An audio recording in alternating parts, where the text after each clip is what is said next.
আসসালামু আলাইকুম বন্ধুরা। তো রমজান মাসে নবমতম রোজা এটা। তো বাজছে 4:05, আসরের টাইম। ইফতার করার মানে ইফতারি প্রিপারেশন নেবো এবার। তো তার আগে আমি আলুটা প্রথমে ভেজে রেখে দিলাম, তারপর আমি ওটা আস্তে লো ফ্লেমে দিয়ে মায়েরাকে আমি এখন ক্যারাটের জন্য প্রস্তুত করছি, মানে ক্যারাটে নিয়ে যেতে হবে ওকে। তো স্কুল থেকে এসছে 3:30টার সময়, তারপরে খাইয়ে টাইয়ে দিয়ে এবার আমি ক্যারাটে নিয়ে যাবো ওকে। তো তাই জন্য আমি ভাবলাম যে আলুটা ভাজা মানে চাপিয়ে দিই, তারপর ততক্ষণে মায়েরাকে রেডিও করে নিতে হবে।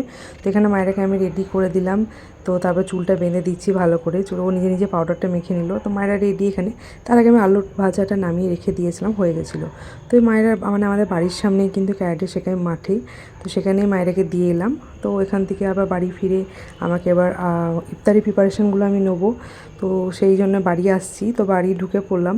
তো বাড়ি ঢুকেই আমি ইফতারি প্রিপারেশন নিচ্ছি। আজকে আমি বানাবো ছিটে রুটি। তো ছিটে রুটিকে আমরা আপনারা কী কী নামে জানেন জানি না।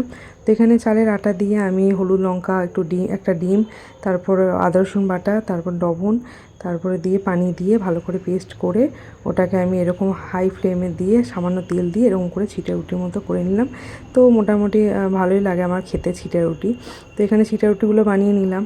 তারপরে এখানে কিছু ডালপুরি ছিল, মানে আগের দিন ইফতারিতে দিয়েছিল এটা ডালপুরি, তো আমার মামি। তো সেই জন্য আমি এইগুলোকে একটু সেঁকে নিলাম, কিছুটা বাকি ছিল। তো আমি খাবার নষ্ট করতে আমার খুব গায়ে লাগে, ভালো লাগে না।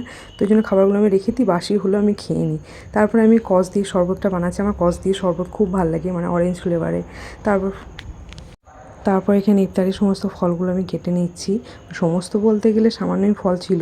আজকে 9টা রোজা, তো প্রথম রোজাতেই অনেক ফল থাকে, তারপর আস্তে আস্তে সেগুলো শেষ হয়ে যায়।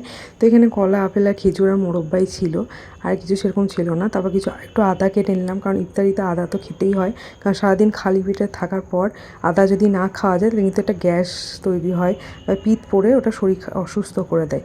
তো সেই জন্য এইরকম করে নিলাম। শরবতটাও রেডি হয়ে গেল। তারপর কিছু যে থালা বাসন ছিল টুকটাক, সেগুলো একটু ধুয়ে পরিষ্কার করে নিলাম। যত কাজ এগিয়ে থাকে তত ভালো, আর নাহলে বেশি কাজ পড়ে থাকলে শরীর খারাপ করে একসাথে অত কাজ করতে গিয়ে।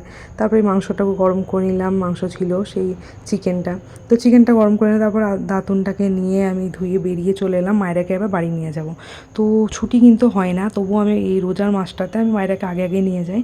কারণ ও বসে ইফতারিতে, তো ভালো লাগে একসাথে খেতে। তাছাড়া একলা ভালো লাগে না। তো ওর পাপা, আমি আর মায়েরা। তো এখানে ব্লগটা শেষ। ধন্যবাদ সবাইকে ভিডিওটা দেখার জন্য।